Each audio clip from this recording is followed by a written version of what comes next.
Hello. Today I'm going to be giving you a quick rundown of where I'm at with my Unreal level. Yeah, so first thing I'm going to show off is heading back over here. We're going to, well, ignore all the signs that you've already seen. Is my flickering light, so it's real simple, just a flickering light. Cool. I'm crouching. And next up we have my little cutscene.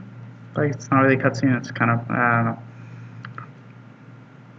Yep, real smooth. That one took a little bit longer than usual.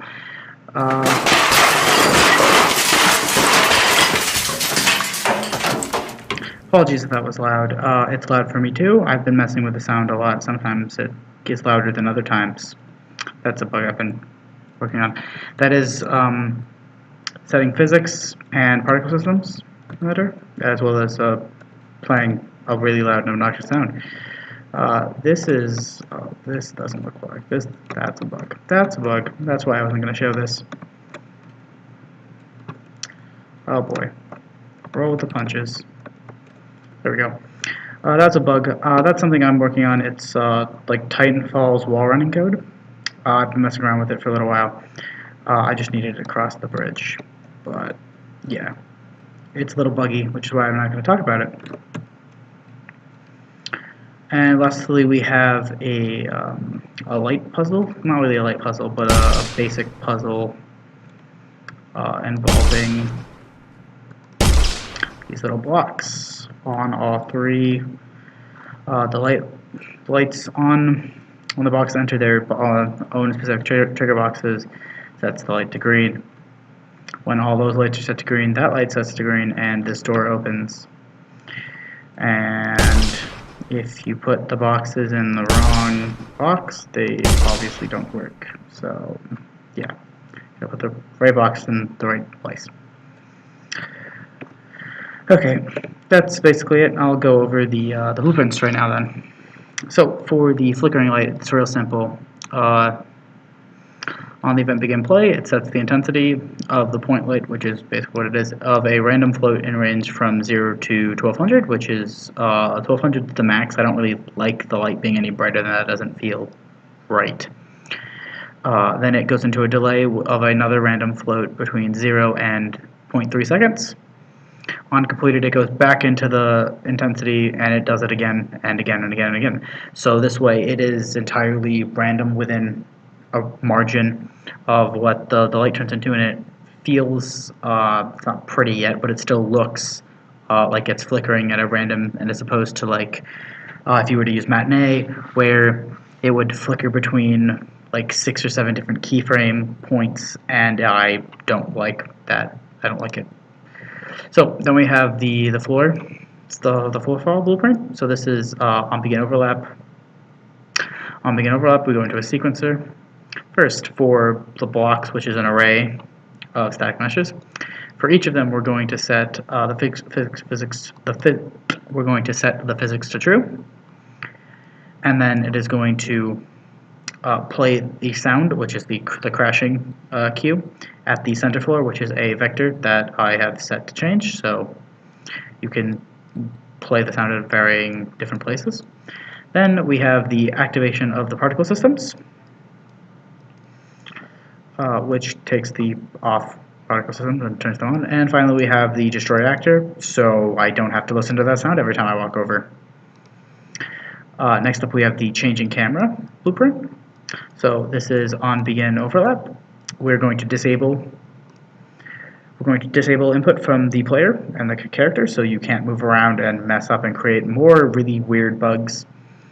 Then we're going to set the viewpoint with a blend. The camera, which is I have 3 camera variables because I'm using 3 different cameras. This is going to This is going to blend your camera into that camera. It will wait 3 seconds, and it will blend into the next camera, which kind of creates the slow moving effect from one camera to another, and it feels like kind of like a cutscene, or at least like a, hey, you've entered a new room, let me show you this, important stuff before, you start running around and make a mistake or something. It's move to camera 2, delays, move to camera 3, delay, and then it will set it back to the first-person character camera. And then it will enable input so that you can move again, and it will destroy itself so you don't have to watch the same cinematic over and over again. I like the destroy actor node. So then we're going to move over to the light puzzle, or I guess it's the light puzzle at this point. So on the event tick, we're going to do this one first. Begin overlap. This is for the trigger box of the blocks. So each block has a target object. And if the actor inside the overlap is equal to the target object, then it will put success boolean to true. If not, then it will set it to false. This is then used in the light trigger. So on event tick, branching if the puzzle trigger, which is the target object, if the puzzle trigger is true, it will set if the puzzle trigger is true, it will set success. It will check for success, and then it will set the light color to green if true. If false, it will set the light color to red. Very simple. So it defaults always has the light set to red. And then the multi-light. First up here we have, because this is also moving the door in the same trigger, which had a lot of really weird bugs in it for some reason. This is the same setting door location code that I've used several times now, so I'm not going to go over it. So on event tick, it's going to set success to true. For each loop with a break, the targets being the points in the points in the light. So for this it would be each of the 3 lights. It is going to get success. It was going to check the success and branch. If success is not met, then it sets success to false, and then it will break the loop. But if it is, then it will complete, and it will go into a branch, checking as long as success is true. So it will, if not, it will set the light color to red, so default. If it is true, then it will set the light color to green, and it will play the timeline and move the door. It will play the timeline, which will move the door to the new door location, and that's the same bit of code as well. I was just integrating it in, was the weird part, because it had some really weird bugs. But other than that, that's just about it with this branch, this milestone of what I hope to be a reasonably fun level.